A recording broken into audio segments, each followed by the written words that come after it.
Hello guys! So welcome back to my YouTube channel. So for today's video guys, naway samahan nyo ako.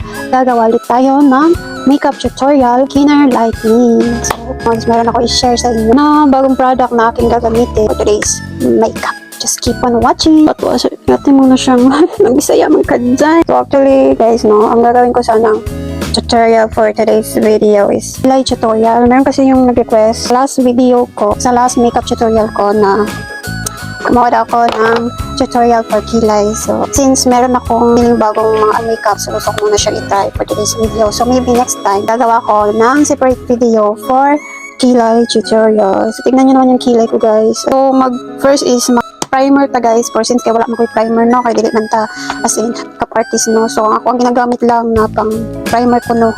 Kani siya. And sunscreen na siya, guys. So, ganun ko, ano kay panood siya. Ano na siya, moisturizer. Hindi man akong toner guys, ano, toner na akong gainit. Tapos na ako mag-toner, nag-toner na ako kanina.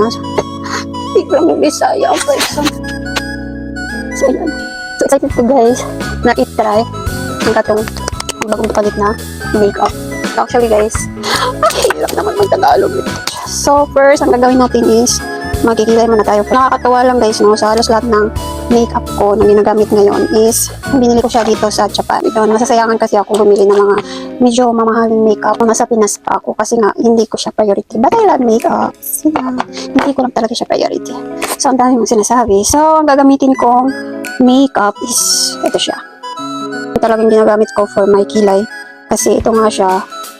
Medyo lighter yung ano nito, yung sa eyebrow. Medyo lighter po kasi yung shade niya. So, mas bet ko kasi yung itong darker shade na parang dark coffee brown siya. Bakit blur? Ayan siya. Mamaya ayusin natin yan ng concealer. So, binili din ako ng mga brushes. Actually, dito na ako sa Japan. Bumili na ng mga basic na brushes na gamit. Ano ba yan? Batang ano nung aking magsamok-samok naman yan. Saya ka day.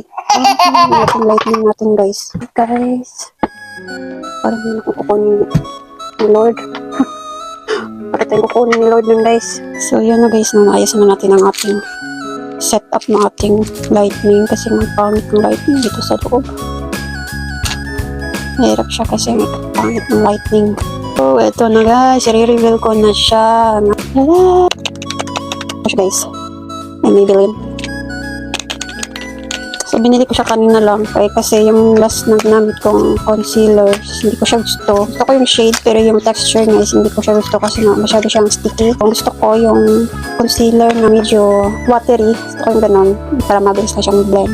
So, yung social first time kong bumili ng mga ganitong mahaling makeup guys kasi sa Pilipinas nga hindi ko nga siya priority. Wala, hindi ko siya po alam paano ba to. Uy, paano to? Wala guys, paano to gawin? Wala, paano to? Eh, walang instruction. My God, ano ba gawin ito?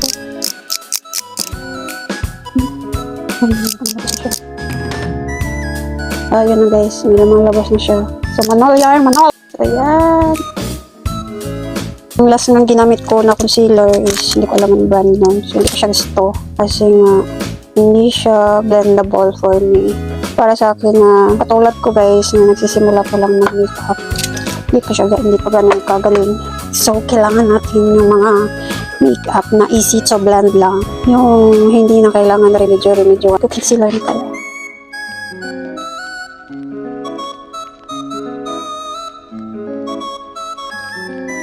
Sa kabila naman tayo. So, ilagay sa kabila. So,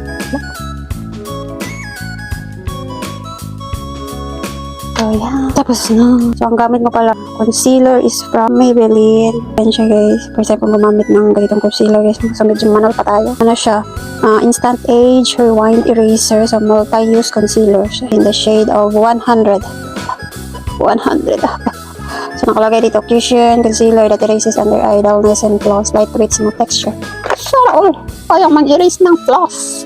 Dami ko sinasabi, girl. Takpan na natin ang ating mga flaws. Ano dyan? Takpan natin yung mga inanakit natin dyan. So, iblano natin guys. So, yun na guys. Takpan natin yung mga nanakit natin dyan guys. Kailangan natin takpan yung mga nanakit natin.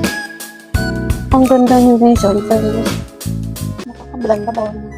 Gusto ko yung easy to get. So, next steps na tayo sa ating concealer. Next is mag-contour na tayo ng ating hiwagang. Teka lang. Masali yun. Hindi natin. Nawala yata yung ano ko. Para sa kilay ko guys. Wala dito. So, anyway, kaya natin siya. Kaya natin siya sa buhay. So, yeah. Mag-contour na tayo. Next, gagawin natin. Meron din tayo sa mga contour. Meron din yan guys.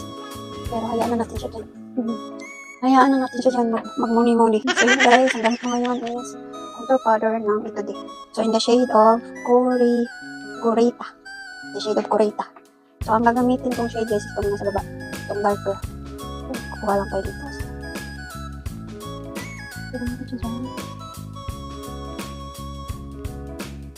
Then blend mo siya. So next is, lagyan natin siya ng concealer dyan guys.